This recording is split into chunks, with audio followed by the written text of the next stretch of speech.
नमस्कार. आज आपण ताकाची कढी बनवूया. त्याच्यासाठी दही मी नेहमीच लावते. 4-4 दिवसाचं दही साठवते. त्याप्रकारे साठवलं आहे आणि त्याच्यासाठी चटणी वाटणार आहे. ह्या मिरच्या घेतल्या आहेत 5 आणि लसूणच्या पाकळ्या घेतल्या आहेत, धणे घेतले आहेत. त्याचं वाटण करणार आहे आणि फोडणीला कढीपत्ता आणि लसूण टाकणार आहे आणि राई जिरं टाकणार आहे. तर आता आपण घुसूया. दही आहे ते मिक्स केलेलं, असं घट्ट घट्ट दही आहे ते पाणी घालून घुसूया.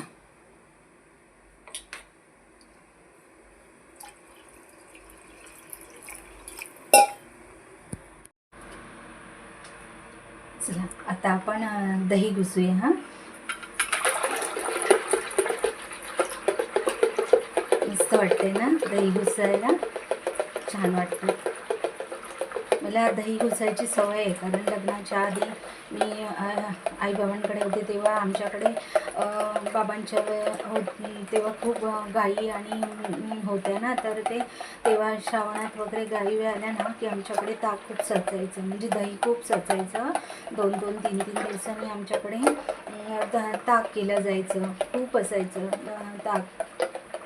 तर मग आमच्याकडे ते ताकच असायचं भातावर, कधी कढी कधी ताक अशा प्रकारे. आणि शेजाऱ्यांना वगैरे पण द्यायचो आम्ही, कारण पावसात श्रावणात वगैरे चारा खूप असायचा ना, त्यामुळे दूध खूप निघायचं.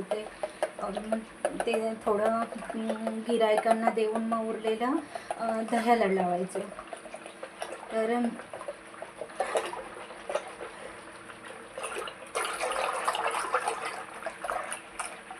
हे इथल्या दुधाचं आपण दही लावतो ना, त्याला काय लोणी वगैरे काय निघत नाही, काहीच नाही निघत. नुसतं आपलं म्हणजे असं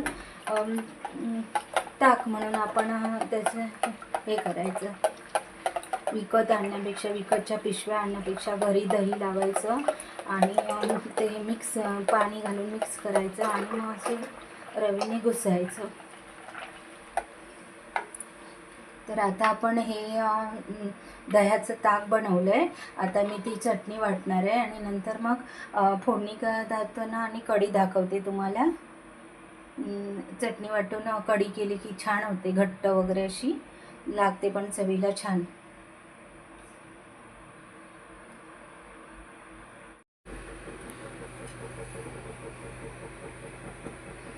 तर आता दही घुसून ताक बनवलं आहे.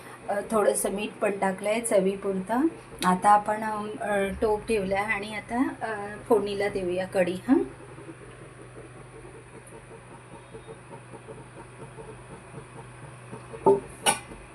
त्याच्यासाठी कढीपत्ता घालते.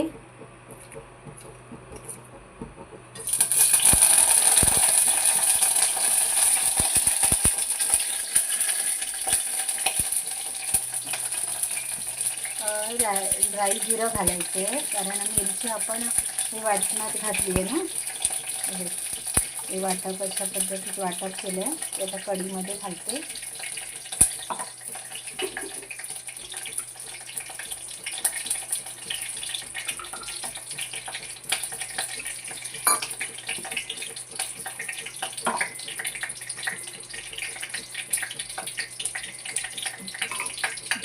राई लसूण घालते. वाटपामध्ये पण लसूण घातली आहे थोडीशी.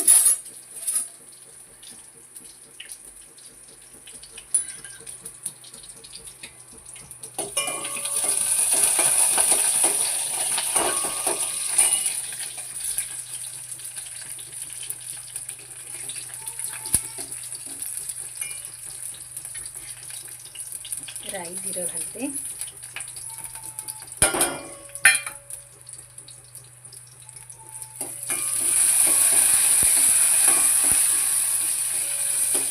मुंबईमध्ये अजून पावसाच्या इकडे पत्त्या नाही आहे, तसंच गरम भरपूर होते ना, त्यामुळे रोज रोज मसाल्याची आमटी खायला नाही होत. कधीतरी कढी, कधीतरी टोमॅटोचं सार असं करावं लागतं. तर मच्छी पण तेवढी चांगली नाही मिळत ना.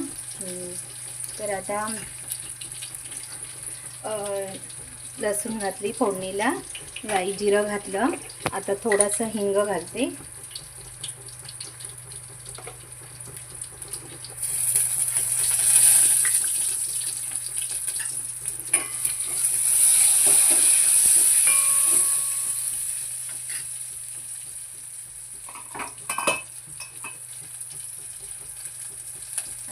आता आपण फोडणीला देऊया.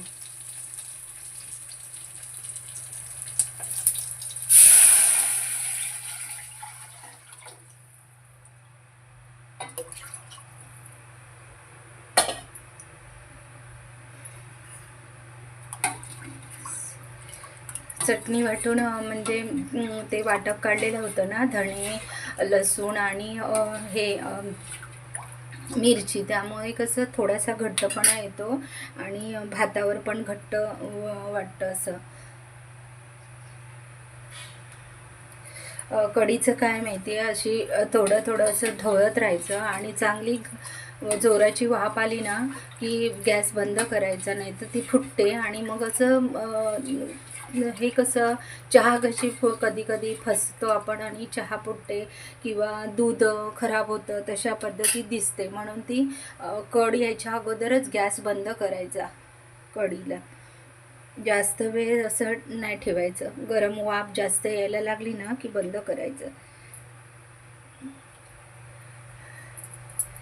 मी घुसून झालं ना दही, तेव्हाच ताकात मीठ घातलेलं, त्याच्यामुळे आता मीठ नाही घालत आहे. अशा प्रकारे सुंदर हे वगैरे हळद वगैरे नाही टाकायची.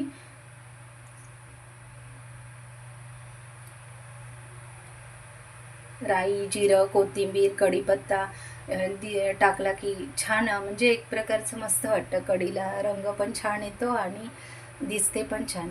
तर अशा प्रकारे ताकाची कढी तयार आहे. ह्याच्याबरोबर कुठली म्हणजे बटाट्याची भाजी असेल, वाटपाची किंवा काही असेल तरी चालतं असं. कारण ताकाबरोबर ताकाबरोबर जसं भात जेवला जातो, तशी कढी पण छान वाटते भाताबरोबर खायला. अशा प्रकारे मी आज कढी दाखवली आहे. ती एकदा तुम्ही करून बघा आणि तुम्हाला कशी वाटते चवीला किंवा काय ते कमेंटमध्ये सांगा. आणि माझे रोजचे छोटे छोटे ब्लॉग आहेत ते तुम्हाला कसे वाटतात ते कमेंट्समध्ये सांगा आणि लाईक करा. आणि नेहमी बघता म्हणून मला पण खूप बरं वाटतं. तर थँक्स. बाय.